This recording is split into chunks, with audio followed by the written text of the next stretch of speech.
మనం ఎన్నోసార్లు చూస్తాం.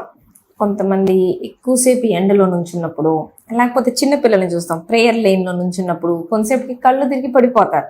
అంటే ఆ టైంలో కొంచెం వాళ్ళకి ఏంటి అంటే కొంచెం బీపీ తక్కువ అవడం వల్ల ఇప్పుడు మనం నుంచున్నప్పుడు మన మెదడుకి బ్లడ్ సర్క్యులేషన్ వెళ్ళాలి అంటే హార్ట్ కింద నుంచి పైకి మనకి బ్లడ్ సర్క్యులేషన్ ఇవ్వాలి.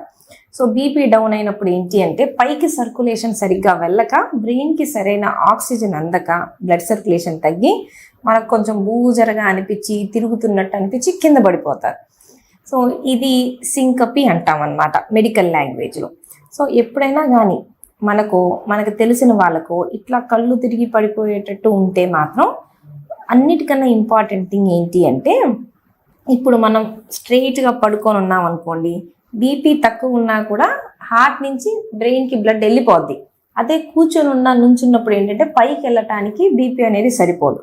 కాబట్టి కళ్ళు తిరుగుతున్నట్టు అనిపిస్తే మాత్రం మనం వెంటనే చేయాల్సింది ఏంటి అంటే అట్లా పడుకోవాలి. కూర్చుంటే కూడా సరిపోదు, కూర్చున్నా కూడా సర్క్యులేషన్ సరిగ్గా అందదు. కాబట్టి వెంటనే మనం ఎక్కడ ఉన్నామో మొహమాట పడకుండా సిగ్గుపడకుండా ఎక్కడున్నా కానీ ఫస్ట్ స్ట్రెయిట్గా పడుకోవాలి.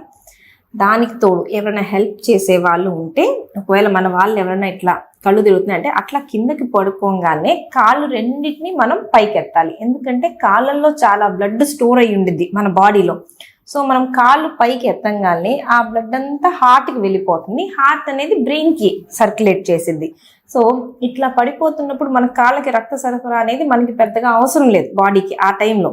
కాబట్టి వెంటనే పడుకోబెట్టేసి కాళ్ళు రెండు పైకి ఎత్తేసామనుకోండి, అప్పుడు సర్క్యులేషన్ బాగా వచ్చేసి మళ్ళీ వెంటనే వాళ్ళే కోలుకొని లేచేస్తారు. లేవంగానే కొంచెం వాటర్, కోకోనట్ వాటర్ ఏదైనా ఇస్తే తొందరగా కోలుకుంటారు. చాలామంది తెలియచేసేది ఏంటి అంటే అట్లా పడిపోగానే మళ్ళీ లేపడానికి ట్రై చేస్తారు. సో లేపితే మళ్ళీ సర్క్యులేషన్ తగ్గింది. కాబట్టి అట్లా చేయకుండా స్ట్రెయిట్గా పడుకోబెట్టి